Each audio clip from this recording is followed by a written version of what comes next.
குளத்தூர்ல ஸ்டாலின் எதிர்த்து போட்டி போடுவீங்களா? அவர்கிட்ட போய் கிளம்பி சீமா நிற்கிற தொகுதியில் நீங்கள் நின்று எடுத்து போட்டி போடுவீங்களா? நீங்க தயாரா இருக்கீங்களா? ஒண்டி கொண்டி நீங்க தயாரா இருக்கீங்க? திமுக யாரோடும் கூட்டணி கிடையாது. ஒரு ரூபா வாக்கு காசு கொடுக்க மாட்டேன்.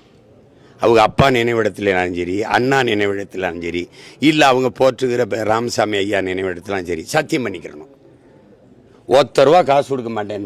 நான் என் குலதெய்வம் வீரமாகாளி மேலே சத்தியம்.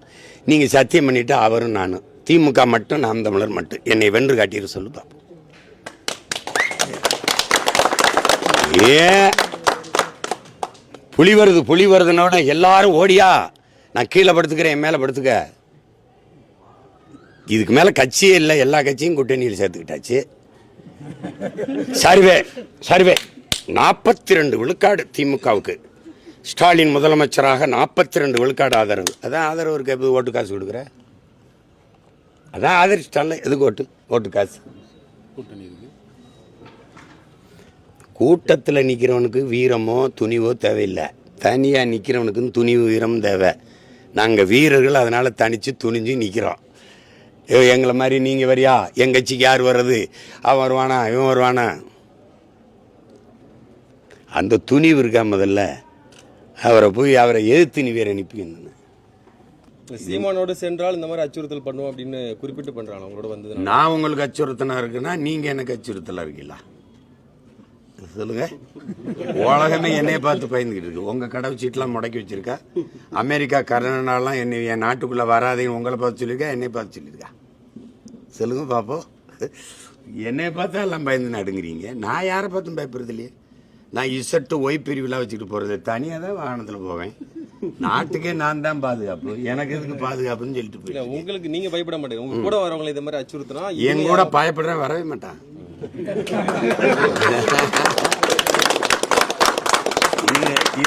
இது வந்து கோழைகளின் கூடாரம் இல்லை, வீரர்களின் இது பெருங்கூட்டம். இது அதெல்லாம் நாங்கள் அதுக்கெல்லாம் பயப்படலை. இவங்க தான் சொல்லுவாங்க, பணங்காட்டு நரி சலசலப்புக்கு அஞ்சாதுன்னு. அவங்களுக்கு தெரியாது நான் பணங்காடே நான் தான். நான் வன்னிக்காட்டு புலி, நான் பணங்காட்டு நரியெல்லாம் கிடையாது. அதனால சும்மா அப்படியே அஞ்சுவதும் அடிவணிவதும் எங்கள் பரம்பரைக்கே கிடையாது. சும்மா அவங்க நான் எங்களை அப்படி பேசுறதுல அவங்களுக்கு ஒரு மகிழ்ச்சி இருக்குன்னா சரி பேசிட்டு போட, அப்படிதான் நாங்கள் நினச்சிக்கிறோம். அதுதான் அது. அப்படி பயப்படுற ஆளுங்க மாதிரி தெரியுதா எங்களை எல்லாம் பார்த்தா? ஆனால் கல் உணவுப் பொருள் என்று கூறுகிறாரு. 3 வேளை சாப்பிட முடியுமா? அது தடை செய்யப்பட்டதுன்னு கம்யூனிஸ்ட் சண்முகம் சொல்றாரு. தயவு செய்து கொடுங்க, நான் சாப்பிட்றேன். ஐயா சண்முகம் ஐயாட்ட அவங்க கட்சி ஆளுதுல அறியல, கம்யூனிஸ்ட் கட்சி. அங்கே போய் ஐயா பினராயி விஜயன் சொல்லிட்டு வர சொல்லுங்க. இதெல்லாம் சும்மா குழந்தைகளுக்கு கொடுப்பாங்களா அப்படின்னு. ஒவ்வொரு மனிதனுக்கும் வாழ்க்கையில் முக்கியமான ஒன்று, ஒரு பெரு நிகழ்வு, ஒரு முக்கியமான நிகழ்வுங்கிறது திருமணம்.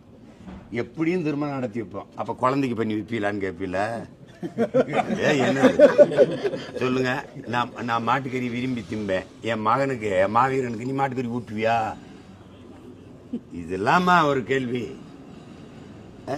பெரிய புத்திசாலித்தனமா கேள்வி எழுப்பது. சீமான், உன் மகனை வந்து பணம் பெற ஏறவில்லை, பைத்துக்காரப்பல என்ன இப்ப ஏறுறதுன்னு அவை நினைச்சா ஏறுவா. பணம் ஏறுறது அவ்வளவு காலமாட. ஆனா கருப்பட்டி காஃபி குடிக்கும்போது நாக்கு எழுத்து வச்சு அறுக்கணும்ல. இப்ப கருப்பட்டி காஃபி கிடைக்கும் இங்கே, அது ஏன் இப்படி ஒருத்தன் கிளம்பியிருக்காங்க பாருங்க. எங்க பொருளாதாரம் இருக்குது? என்னமோ நேற்று நாங்கெல்லாம் பனையை கண்டுபிடிச்சு அதில் கல் 17 கண்டுபிடிச்ச மாதிரியே பேசிட்டுக்கிறான். பல ஆயிரம் ஆண்டுகளாக எங்களோட இருக்கு. எங்கள் மரபு சார்ந்த வாழ்க்கை முறையில் ஆடு மாடு வளர்த்தல், நாட்டுக்கோழி வளர்த்தல், வேளாண்மை செய்தல், கரும்பு, வாழை, தென்னை, பனை. இதெல்லாம் பனை நாடார்கள் மரம், பனை சாதி மரம். அப்போ தென்னை கவுண்டர் மரமா? இல்லை கேரளாவில் தென்னை இருக்குது, அது என்ன மரம்? நாயர் மரமா இல்லை நம்பூதிரி மரமா? ஏன்னா உங்களுக்கு ஒரு அளவு இல்லையா பேசுறதுக்கு? இது மீன், அது மீன், அது ஒரு சாதியா? நாடார் பிடிக்கிறான், முஸ்லீம் பிடிக்கிறான், முத்தரையர் பிடிக்கிறான், தேவர் பிடிக்கிறான். எங்கள் ஊரில் ராமேஸ்வரத்தில் போஸ் மரவர் தான் மீனவர் சங்க தலைவராக இருக்கார் எங்கள் ஊரில். என்ன தேவை சொல்றது? மீன் பிடிக்கிறது அது ஒரு சாதி. ஜல்லிக்கட்டுக்கு போறான்னு அது ஒரு சாதி விளையாட்டு. எதை தாண்டா? ஆனால் சாதி ஒழிக்க வந்தவன் தான் இதெல்லாம் பேசிட்டு இருப்பான். சாதியை ஒழிக்கணும்னு வந்தவன் தான் இவர் இன்ன சாதி, இவர் இந்த சாதி. இதெல்லாம் எப்படி சொல்கிறது, சிரிச்சுட்டு போகிறோம். பெருந்தலைவர் காமராஜர் வந்து படிக்க வச்சார் அந்த சமுதாயத்தில் இருக்கிறவங்களை முன்னோக்கி வர வச்சு. நான் அவர் பேரன் தெருவா கத்தினேன், டேய் என் தாத்தன் தான் பள்ளிக்கூடம் திறந்து படிக்க வச்சாரு, நீங்கள் ஊருக்கு பள்ளிக்கூடம் திறந்து படிக்க வச்சாரு, நீங்கள் ஊருக்கு சாராய கடை திறந்து குடிக்க வச்சிங்கன்னு பேசினேன். ரொம்ப நாளாக பேசினேன். அவன் ஒத்துக்கல. பெரியார் தான் படிக்க வச்சாருன்னு ஒரே ஒரு பணம் ஏறி இறங்கினேன். நான் பேசாமல் இருக்கேன். அவன் சொல்கிறான், காமராஜர் படிக்க வச்சாரு, நீ பணம் ஏற விட்டேன்னு. டேடா டேய் ஒருத்தன் போடுறேன். இப்போ தான் ஒத்துக்கிறான், பெரியார் இல்லை படிக்க வச்சது காமராஜ்னு. அதுக்காக தான்டா பணம் ஏறினேன். சரியா இருக்கா? என்னென்ன எப்படி